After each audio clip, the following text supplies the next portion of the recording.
Hi everybody, we welcome you into a special conversation. Tony Caridi along with Wren Baker. It's brought to us by Diversified Energy. Wren, obviously tremendous amounts of historic things are going on within the college athletic space as we move toward July 1st.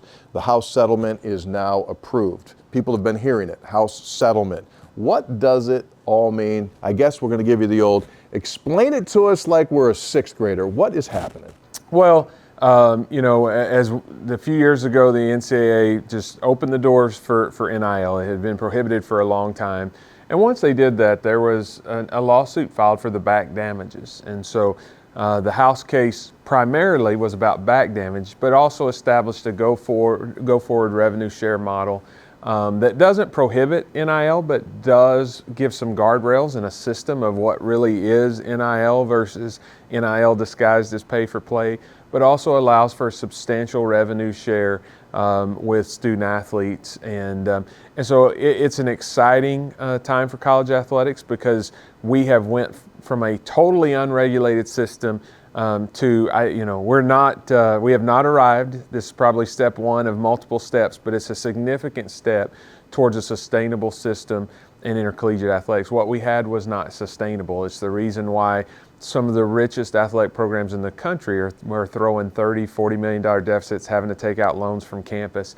And so this gives us a model that we can kind of build around and build a sustainable economic model, build a model that hopefully allows us to continue to offer broad-based programs with many sports and great experiences across those sports.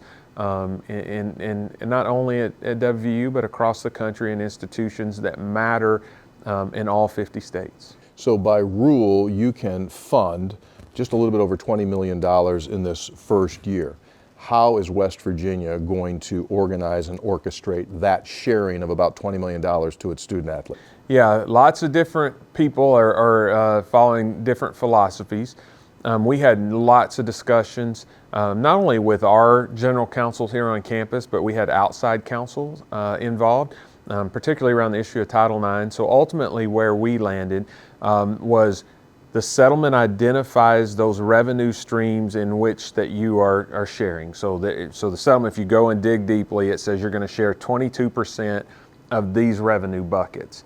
And so we really look at what percentage is our sports contributing to those revenues that we're sharing, and we're given a corresponding revenue share out to the sports that are contributing to those. So not all sports are contributing, but all of our ticketed sports contribute at least something, and so therefore they get a revenue share back out.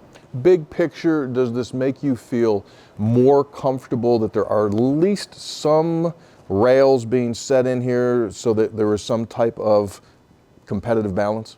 Yeah, for sure. People that will argue the other side of the coin of just let the market decide, I don't believe they really understand intercollegiate athletics. It's not a market that has the control mechanisms in place that normal markets have. There is no ownership. It's a large bureaucratic higher education organization that's heavily influenced by donors, by board members, by coaches, by student athletes, by their agents. And so what happens is, again, you take Ohio State, I saw where Kentucky, institutions are having $30 and $40 million deficits when they have $200 million budgets. In Ohio State's case, they won the national championship. But you get all those influences, and it's really hard for anybody to stand up and sanely make decisions. Whereas any other business has an ownership who ultimately has to incur a bottom line. And so I think this is really, really important because we do need some kind of mechanisms in place. You cannot have a system with totally unregulated, unrestricted free agencies at all times. And so it just doesn't work. And what would have happened eventually, I believe, would have been a collapse of the infrastructure around Olympic sports as people were pressured more and more to do wild things in the revenue sports. And so I think this gives us a chance to keep broad-based programs. I think it gives us a chance to have a system that we can build 3- and 5-year budget models around. and really start to plan for the future. All right, so that's one set of dollars, the revenue share from the House settlement. In addition to that, there can be additional monies made by student athletes through NIL. Now, earlier this week, you announced the creation of Gold and Blue Enterprises that will be housed within the athletic department. Again, give us a breakdown as to what's the best way to understand how that will work. Yeah, so the organization is not in our athletic department, but it's managed by our athletic department is the way I would say. It's a separate 501c3. That 501c3 will own an LLC, a commercial entity, and it really is to set us up for the future of college athletics. When you look at some of the opportunities, we know we have to grow revenues in a variety of different ways. Is that trying to recruit more and more outside events? Is that trying to develop some type of entertainment district? Is that trying to license our athletic department name, image, and license to restaurants or drinks or whatever the case may be?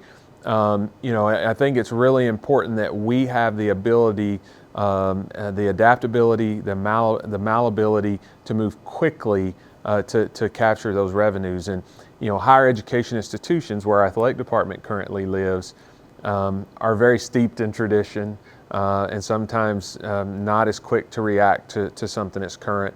WVU Foundation does a great job, but they're pretty focused on raising money and investing money. And so we really need an organization that can move at the speed of light, move at the speed of current trends. And also there's some advantages. We will be paying our student athletes out of those organizations, so you don't have all of the employment type restrictions that an institution would have.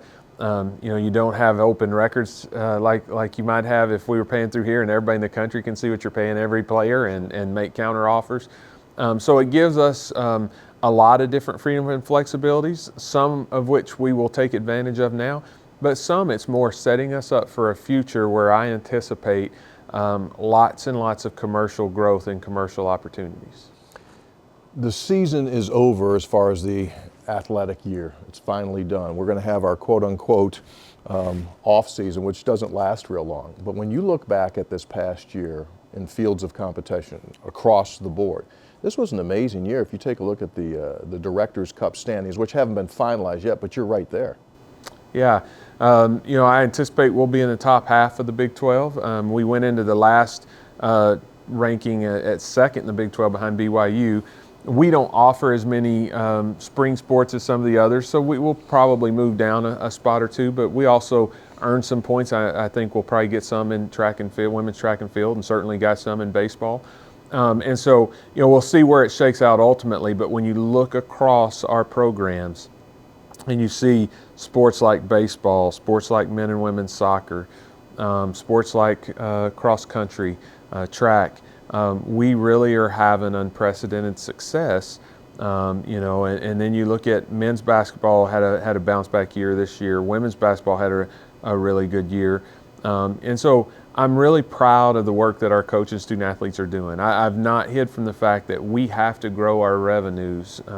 We're in that bottom third of the league in terms of our overall budget. We're growing, we're moving. I think we've been increasing our revenue streams 5-6% a year.